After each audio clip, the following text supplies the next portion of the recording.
It's the Real Estate Podcast, brought to you by ANZ Home Loans for financial well-beings. Yes, it is the Real Estate Breakfast with another update on the Australian housing property market, as heard on Spotify and Apple Podcasts, from Perth to Penrith and all of those markets in between.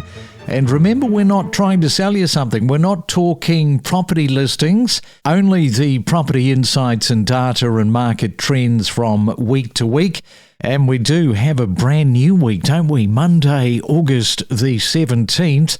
And good morning to Melanie in Noosa on the Sunshine Coast. Great to have received your email, Melanie, regarding buying your first property. Now, you've been an avid listener, you say, for over 2 years and currently saving while living with your parents. That's a great way to do it. And you say that you have heard many different takes on fixing a mortgage versus having a variable loan. You ask, can you or one of your experts offer a definitive answer in this current real estate market cycle? Well, that is a great question, Melanie, and one that we have had before. You might have heard me talk last year suggesting that maybe now was the time when the interest rate was starting to go down to fix your mortgage rate if you were on a limited budget, and that's the point there.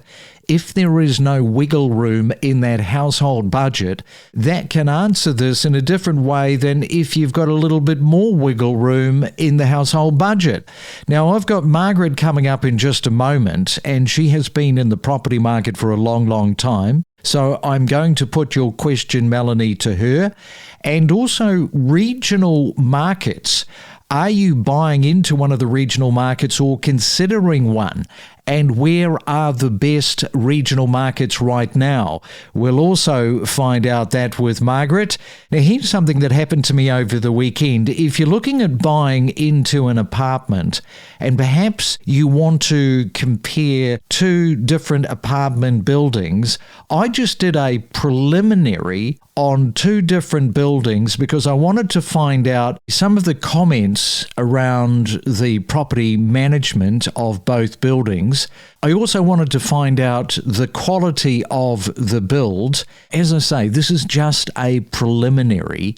I was amazed at how much information comes up from AI, and it really gets into the detail. We are just as addicted to property as you are. Yeah, so let's go to Margaret Lomas from Destiny Solutions in Sydney, because I want to pick your brain here, Margaret, for the best regional market right now for first home buyers. What's your suggestion? Well, my suggestion is to try and stay as close to those capital cities as possible, because what typically happens is when a capital city starts to moderate or fall in value, people become more willing to live a little bit further away from that capital city and even start to touch on the regions, as long as they don't feel like they're so far away that they can't get back. And I'm talking places like the Central Coast in New South Wales, where people do commute, and something like 60% of the working population on the Central Coast commute to Sydney for a job every single day, but the Central Coast is still a regional area. Those people will commute an hour and a half to an hour and 45 minutes each way every day, either on the train or in their car, and yet there are still some suburbs on the Central Coast that are highly affordable for first home buyers, and it's a big population in a very resourced area with plenty of shopping malls and everything that you need. It's not like you go to come here and suddenly find yourself in an area where you can't even go to the movies on the weekend. Plenty of restaurants, plenty of what you need.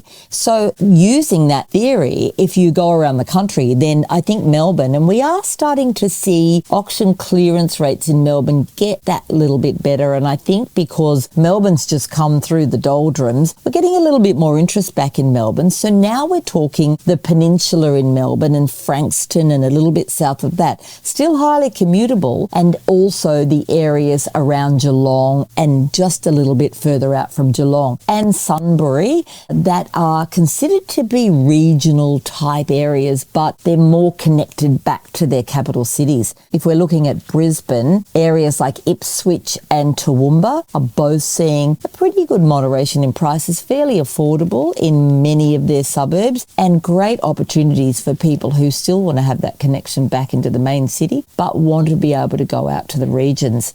Yeah, it's interesting because I think a lot of these first home buyers, they almost give up thinking that there is no other area regionally that they can go to that is commutable, as you say, to a larger city. And they just don't get into actually buying property. So for that very reason, make sure that you are checking on those regions that Margaret has just highlighted, because they do exist. You just have to think about the research, find out a little bit more about them, and you might be pleasantly surprised. Now, this leads me into, recently I was talking about banks and the economists from banks with relation to variable loans versus fixed. You're kind of trying to figure out what the economists from these banks are doing. My argument is, can these economists long term, because that's what they're doing when they're looking at the fixed rate, can economists really predict what happens next in the property market with outside global influences, especially with Trump and Trump's brain? I mean, it is a very unpredictable brain that he has got. And they absolutely cannot predict, and nobody can predict. And what an economist does is they use all of the information that they have today about all of the world economics everywhere. So they use what they know about oil prices, what they know about conflicts, what they know about present decisions being made by presidents of other countries, and what they know about the Australian economy. And they use that to form a picture or a view, and it's only a view, not a prediction, on what they think will happen in the future. And that's how they inform the banks that they work for on what they should be doing with rates. But the thing about economists is usually, I think there's a great stat, 50% of the time they're right and 50% of the time they're wrong. So, like anyone, they're taking their chances. They do have a more informed view, that's absolutely true. But their view can absolutely change tomorrow the moment there's an unexpected decision made elsewhere that impacts on the world economy and ripples back into Australia. I mean, we also have China making big decisions that do impact back on our economy.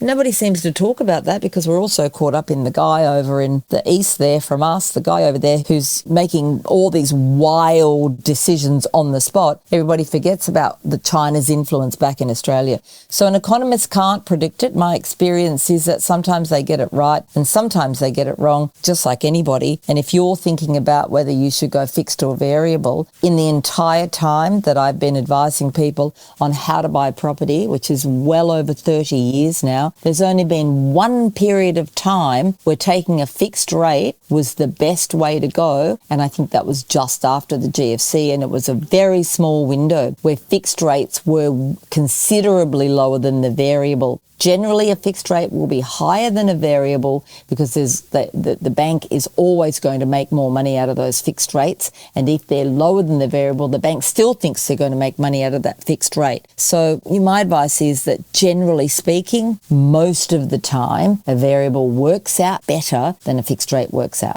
You know, the other thing too, with regard to a fixed rate, a lot of people don't think about the breaking that fixed rate and paying the penalty, because depending on where the market is, it may be well in your interest to do that, you know, because people think, well, I'm currently on the fixed rate, I can't change it. Yes, you can, obviously. Absolutely. The break costs generally add up to what the bank's going to lose by switching you over. The other thing people don't seem to think about is they might take a fixed rate for, say, 3 years, and that fixed rate might be higher than the variable, and it might take a year and a half for that fixed rate to be better than the variable because the variable's gone up. But for that first year and a half, they paid more, so that for the second year and a half, they can pay less. And at the end of the day, they work out to be the same, but they've taken a risk in fixing it. So you've really got to calculate over the entire term of whatever your fixed rate is, what would happen and how much behind you are in the beginning and how many months of that variable being below your fixed it needs to be in order to make up for the extra that you've paid.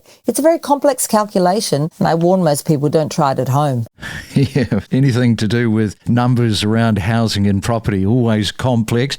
You mentioned China. Just before I let you go, the amount of these electric cars coming into Australia from from China and being so highly spec'd. I mean, they've got everything in them.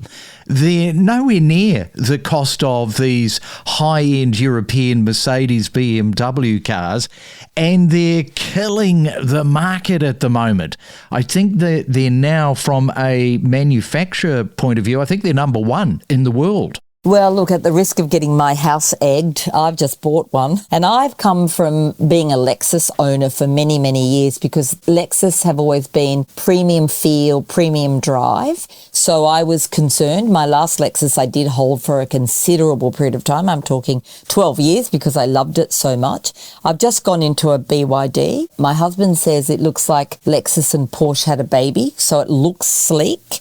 It is amazing, the tech in this thing, because I'm a bit of a tech head myself, I love technology. The tech in this thing is ridiculous. The drive is beautiful. It's so specced out, and it was mid-50,000s to buy, as opposed to had I wanted to switch up to another Lexus, then I would have been paying very close to double that. And I couldn't see why I would do that. I find it very easy to drive. I come home, I don't drive a lot, so every week or two I just plug it into the power point and it's charged again. I'm actually loving it, Craig. I hate to admit, and I know there's a lot of people out there who have got a lot of negative things to say about an electric vehicle, but the Chinese have got it sorted. They're churning out these fabulous pieces of technology that are great to drive. The safety features are incredible, which I need now that I'm getting older. Well, before what happened with the Iranian war, I was of the feeling that I would never buy an electric car. I would stay with a combustible engine or maybe a hybrid, but I've never owned a hybrid car. Now with what has happened with the Iranian war, I am now looking at buying my first electric car, and primarily because the prices are never going to go back at the Bowser where they were before this war.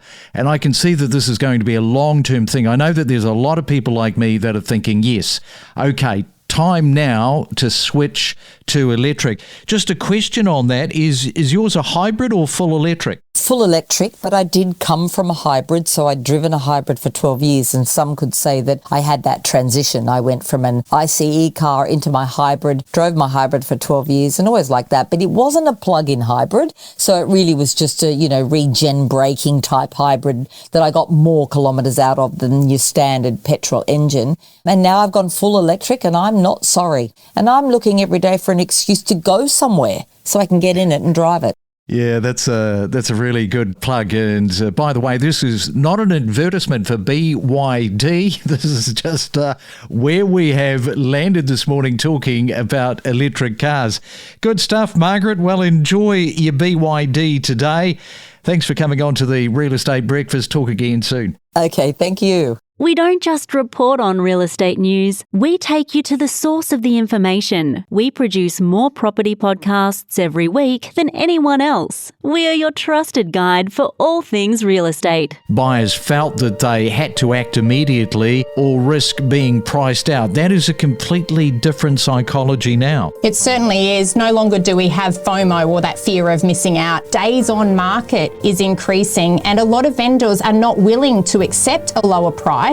And in fact, we're also seeing sales volumes decline. And if a buyer does not meet the expectations of a seller, we're often seeing properties being pulled from the market. Brisbane's supply position has changed, as in what you're talking about. Back in February, total stock available for sale was about 25% below the 5-year average. Now it is around 6% above that average. Yes, it's always a positive thing actually when buyers have more choice. We're now in a market where properties are listed for sale. Buyers have time to consider their options because there's more options that are available, and they have time to complete thorough due diligence. We connect you to the best real estate information across Australia. The Real Estate Podcast.